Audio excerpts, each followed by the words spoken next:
Bienvenidos, soy la Bruja Espinada, and I am here with your message of the week. So let's get started. When asked what the Watcher needed this week, what came out was the Eight of Coins, the Six of Coins, and the Two of Rods. So what the Eight of Coins is telling you, or typically what it tells you, it's like when you have planted some seeds and now you're watching them grow. You're watching them grow to see which seeds will take, which won't. And therefore, before you move on, that's when you figure out, how do I explain it? When you garden and you plant a seed, excuse me, you water all the seeds, you tend to them. Not all of them will take. Does that mean that you are the one that winds up picking which ones you will keep tending to? No, you have to wait and see which ones are going to flourish. You have to see everything, oversee it all to make sure that every single individual seed you have planted has taken all that nutrients that it needs to grow and thrive. And that's what this card is telling you. Right now or recently, you have been working on something, cultivating something, putting your time and effort into something, and it may not have taken off yet or hasn't taken off to the grandeur that you've been expecting.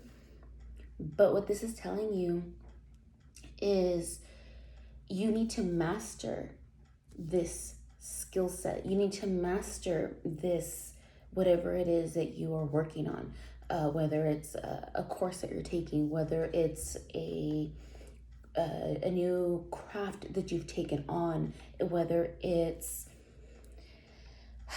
a regime that you started, whatever the case may be, something is new that you've been working on, and you still need to put in that work and master that skill before you move on.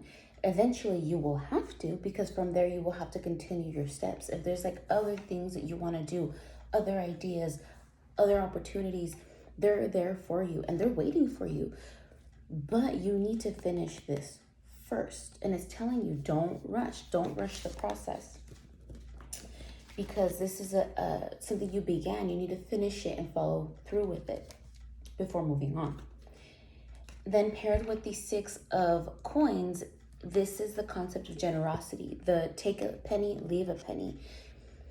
If you're manifesting at this time and you have set your intentions, which by the way, next week is the new moon. That's when you set new intentions, and the full moon is when you put to work your manifestations. All this time you're working on it. You can't manifest without putting in work. That's what this card is a reminder of. You cannot manifest without putting in work. And that's where the take a penny, leave a penny, this generosity comes in. The universe, the holy ones, the divine, whatever. It will not give to you if you're hoarding. So the concept of the Four of Coins has a lot to do with greed. The Five of Coins has to do with poverty. The Six of Coins is having already. So when you have, even if you don't have much, the little bit that you give, in turn, it's like karma. You take a penny, you leave a penny. You take a penny, you leave a penny. As long as that revolving coin is constantly going, the more you will get in return. Even if it's just resources, if someone asks, oh my God, this is so great, how did you figure it out? And it was like a YouTube video that you saw, forwarding that link to that person, so maybe it's something that they want to take on, will not harm you. If it's financial guidance from someone, and you lend them the book or whatever journal article you got it from, that's not going to harm you in any way.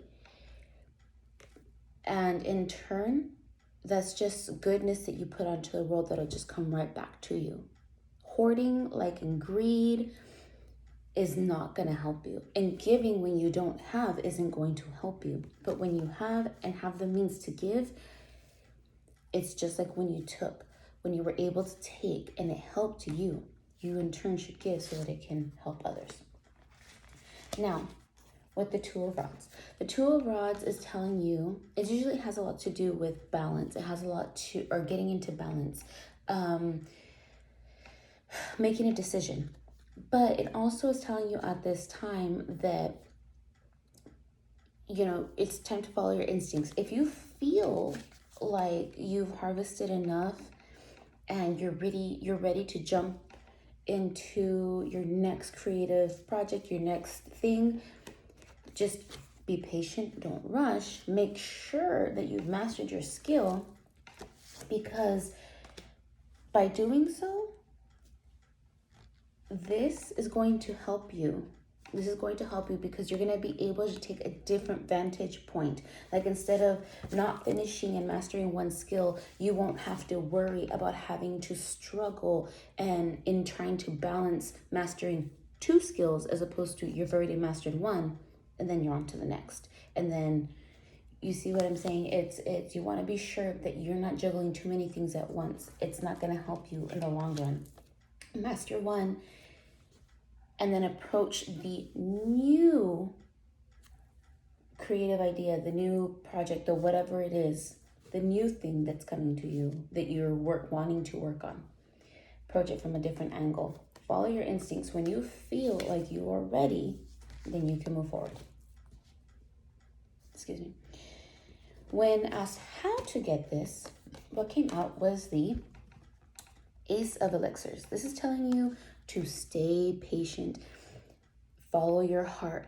And mind you, this is all about new as well, because it's an ace. This is all about newness, brand new things.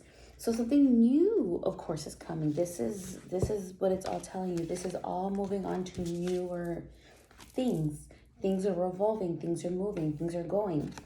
But even though it's new, with the new, this is telling you, follow your heart and be patient. It's hard for many people to be patient. I'm one of those people. We all feel the need to know and feel secure. That's why we are so eager to control the idea of knowing. But this is telling you to stay patient. Okay, stay patient. Now, when asked what is needed by what needs to be given by the watcher, what came out, very interestingly enough, was the Five of Blades and the Four of Rods. Now, let me explain. The Five of Blades is telling you, usually has a lot to do with conflict. A conflict, whether it's internal, whether it was with another individual, and it's telling you whether or not you won this battle or you lost this battle. The situation was painful. It was painful to deal with, whether it's because it was so overwhelming, whether because it hurt you or you wound up hurting others, whatever the case may be. In the end, what this is telling you is to lead by example. Now, whether or not it was you that was the victor of this conflict, or if you were the one that took the loss, it's telling you that you need to lead by example, because it's letting you know that whether you won, don't gloat, don't rub it in people's faces. No one likes a poor winner. No one likes a cocky winner. Nobody, not even you. You don't like it when people rub it in your face. You don't like it when other people rub it in other people's faces. But also, people don't like a sore loser. And this is especially highlighted with the Four of Rods. Whatever the case may be, whether it was a loss that was taken or you were the winner, by whatever means that this happened, this is saying that despite what you're overcoming or what has been overcome or what has happened, it's time to celebrate. It's time to move forward. And one of the things is, it's reminding you to cherish life, to appreciate what you have, to celebrate the ability to have a brand new day every single day that you wake up. Now, what this is also saying is it's not a time, so it's telling you to count your blessings, to celebrate, but don't overindulge. You know, yeah, you can celebrate life every day, and you know, you might want to say, you know, YOLO, whatever. Well, that's not true. You live every day. You're given a chance to open your eyes. You die once. But what's more important is that, you know, yeah, you can celebrate life, but don't overindulge. There's a means to this, you know, take a penny, leave a penny. It's the same with this. It's like you can celebrate life, you can enjoy every single moment, but you still have work to do. Work hard, play hard, that kind of concept. You know, it's just like, be reasonable. Not only that, but this is telling you is that to make sure that when you start a new day, when you keep moving forward, that you take with you, no matter what obstacles, no matter what conflicts, no matter what difficulties, to take with you the happiness, not the hangover. Like from the celebration, take with you the happiness, not the hangover. I believe it was the last reading that I had done that it said, you know, take with you the lesson, not the pain. The same concept. Take with you the happiness. Don't take with you the pain. But it's time to keep moving. Don't stop. Keep moving. Now, when asked of Memento Mori what the lesson was for this week, what came out was the door and the tear catcher. It's the same concept as what we see here. The door is telling you that, you know, it could mean a bunch of different things. It depends on what side of the door that you're on. But overall, opportunity is knocking.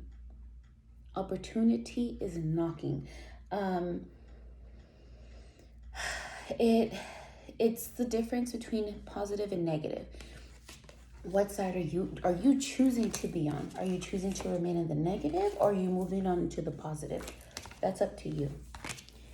And then there's the tear catcher. The tear catcher is telling you, it has a lot to do with sorrow. It has to do with bottling up.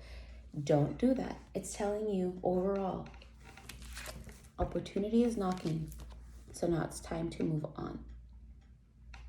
Don't keep those, if you gotta pour out those tears to get over whatever it is that happened. But these are new beginnings. You gotta be patient, follow your heart. But it's time to move on.